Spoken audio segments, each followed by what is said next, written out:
Coucou tout le monde, j'espère que vous allez bien. Bienvenue sur ma chaîne Chai Nickel pour que votre chinois soit nickel. Je suis Annie, votre guide de chinois. Ça fait peut-être 2 semaines qu'on s'est pas vu. J'espère que je vous ai manqué. Je m'excuse sincèrement. Donc aujourd'hui, une vidéo spéciale pour vous parler un peu de mon absence. Vous allez me connaître un peu plus et en même temps, on va peut-être apprendre quelques mots chinois. Ça sera la surprise. Alors, il y a 2 semaines, je suis partie en vacances pour un petit voyage au Portugal. J'étais très contente. En plus, avec le climat qui a changé d'un coup en France, j'étais super contente de prendre un dernier rayon de soleil au Portugal. Bref, j'ai même commencé à faire un petit vlog pour vous en parlant d'apprentissage de chinois. Je ne peux pas m'empêcher de vous montrer, voilà, ce sera un petit cours de chinois pour aujourd'hui. Coucou tout le monde! Devinez quoi? Maintenant, je suis à l'aéroport de Lyon. Vous voyez derrière moi? La personne. C'est trop bien. Là, je me suis dit, pourquoi pas en profiter de vous donner un cours de chinois sur le vocabulaire des lieux publics à travers de mon voyage. Bien sûr, le premier lieu important quand on voyage, c'est ici, l'aéroport. L'aéroport en chinois, c'est Feijichang. Feijichang ou Jichang. Les deux, on comprend très bien, c'est l'aéroport. Là, j'attends encore mon avion. Alors, j'ai vu, il vient d'afficher, c'est Lisbonne D07. Allez, c'est parti.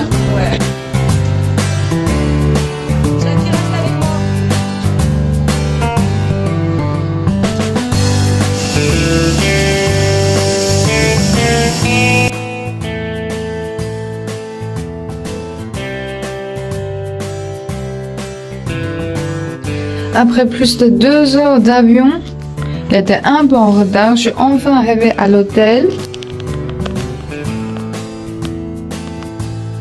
Je suis vraiment très fatiguée maintenant. Donc, on se verra demain pour de nouvelles aventures. Je me suis couchée trop tard hier soir. Du coup, je viens d'être prête pour sortir. Mais j'ai pas oublié de vous dire un coucou. Quand on est en train de voyager, c'est obligatoire de savoir dire hôtel. En chinois, il y a 2 façons à dire. Bin guan, ou vous pouvez aussi dire jiu dian.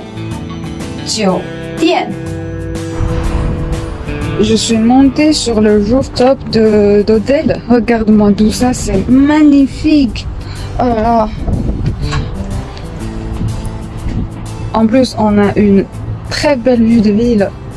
C'est superbe.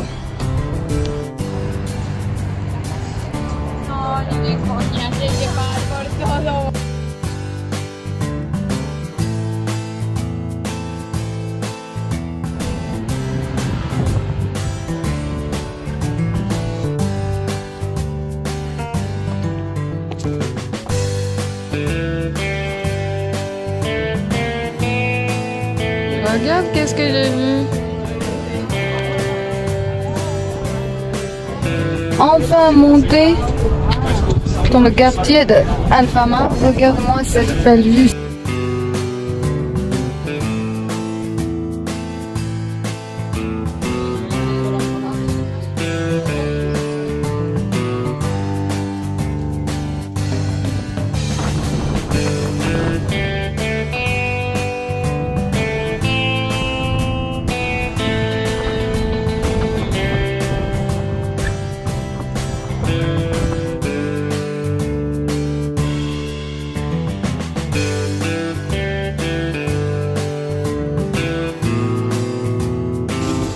Je me retrouve dans un petit restaurant typique.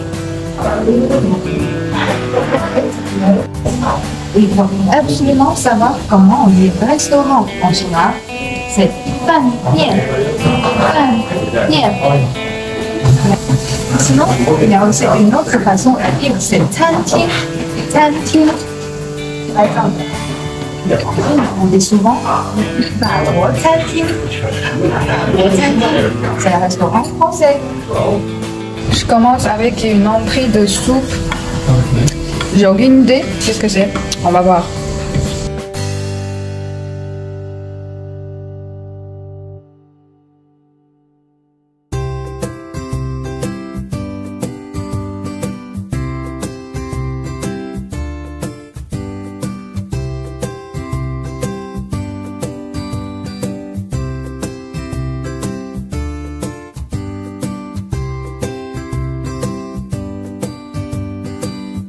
Voilà mon plat.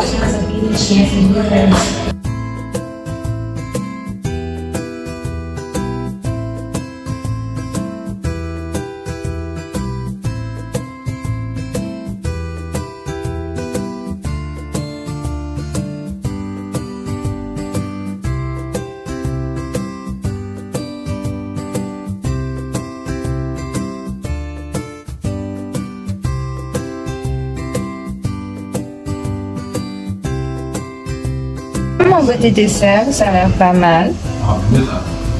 Vous voyez un peu le style?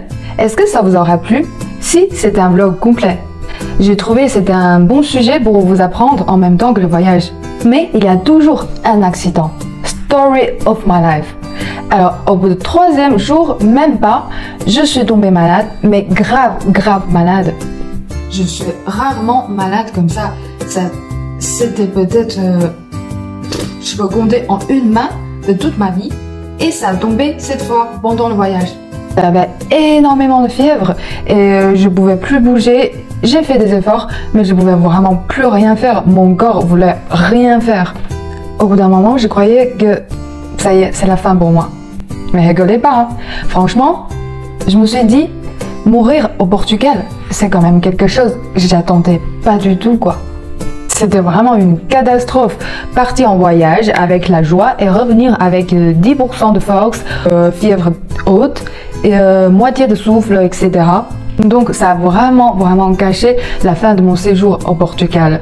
J'étais vraiment triste et dégoûtée en rentrant. Il y avait plein de choses que j'ai pas pu faire et il y avait plein de trucs que j'ai pas pu montrer pour vous. Mais bon, c'est la vie, comme vous le dites. Au moins, j'ai survécu. Je viens de retrouver un peu la forme il y a peut-être 2 jours parce que j'ai toussé énormément, j'avais la gorge super douloureuse et aussi j'avais le nez bouché donc je pouvais pas trop vous parler. Là, ça y est. D'un autre côté, dans ma vie privée, personnelle, j'ai pas mal de soucis et de problèmes en même temps récemment. Enfin, je veux dire, depuis le premier jour que je suis venue en France, c'était jamais vraiment facile pour moi. J'ai appris énormément de choses en France, même la langue française. J'ai vraiment vécu énormément de bons moments ici, mais en même temps, il y a toujours énormément de difficultés, que ce soit à l'école, dans la société, sur le sujet de culture, etc. Et c'est dur. Le sentiment d'être loin de son propre pays et de sa famille, et que quand tu t'arrêtes et tu vois, il n'y a personne autour de toi, et tu dois te battre toute seule. Ça, c'est vraiment quelque chose. C'est pour ça que je suis là. L'objectif de ma chaîne, c'est pour vous partager le maximum des informations sur la Chine, sur l'apprentissage de la langue chinoise, sur la culture et aussi sur mes propres expériences en France. Si parmi vous qui veut faire des études en Chine, qui veut travailler en Chine ou même juste quelqu'un qui veut voyager en Chine, je suis toujours là pour vous aider. Je connais le sentiment d'aller à l'étranger tout seul, de résoudre tous les problèmes tout seul, plus que quiconque. Donc n'hésitez pas de me mettre dans les commentaires s'il y a des sujets qui vous intéressent. Si c'est la première fois que vous venez ici, abonnez-vous. Comme je vous dis toujours, je suis votre guide de chinois privé, gratuit. Ah oui, n'oubliez pas d'activer la petite cloche parce que j'ai vu, la plupart des abonnés sont pas souvent au courant quand je publie des vidéos. Ça sera quand même dommage. Voilà la petite reprise pour vous dire coucou, en espérant tout va mieux pour vous, pour moi et pour le monde. Prenez soin de vous et je vous dis à très bientôt. Ciao ciao.